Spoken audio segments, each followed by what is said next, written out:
about this that you can say that is different than everything else you've done for him? Oh, this movie it's an epic. It's really larger than life deliberately. And so everything that we did in this film was designed to, once we get there, be really big, you know? So, why do they call you guys composers? Why are you not just musicians? Oh, well, because composers are people who actually write the music. And the idea is the musicians maybe just perform the music. So you think of me as kind of like an architect. An architect makes blueprints, and then there are people who turn that blueprint into a three-dimensional thing. And that's like the relationship between a composer and a musician. And a composer can also be a musician. I think of myself as a musician, and I play on my scores, but you would never want me to be just a musician. Like, I don't play weddings, and that's a good thing. But I can think of really great music for people to play who can really play. And so I'm excited to work with other people who are really good at what they do. And that allows overall our collaboration, which is through the written music or my directions in the studio, ends up being greater than I could have ever done if I was just doing it all myself.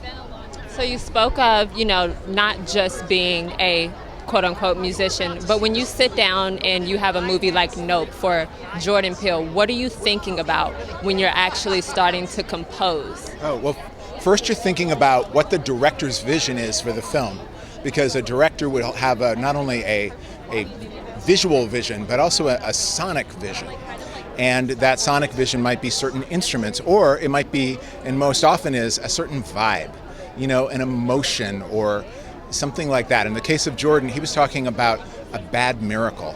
And what's the sound of that? And musically, I think that there's an element of, oh my God, but then also, oh my God, a sense of awe and wonder, even though there's also an experience of fear or terror.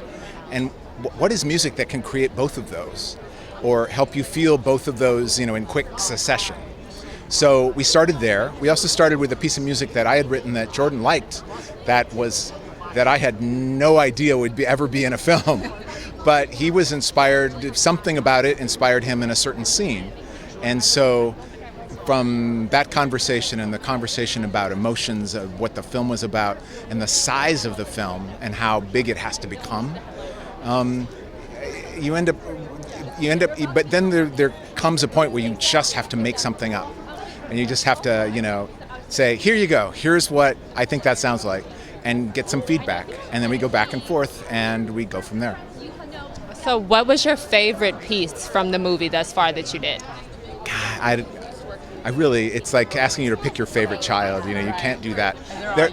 They're all my babies, but there's certain places where the music gets to shine, even whether you don't realize it or not, because in film music, you're not always supposed to recognize it. It's supposed to be kind of a subliminal part of what you take in when you're watching a film.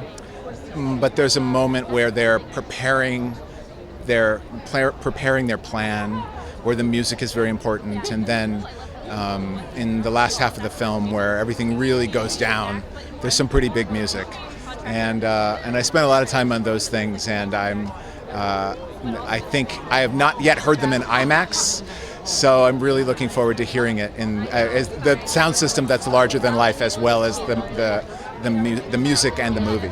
Well, I can't wait to see. Congratulations on your big night. Thank you.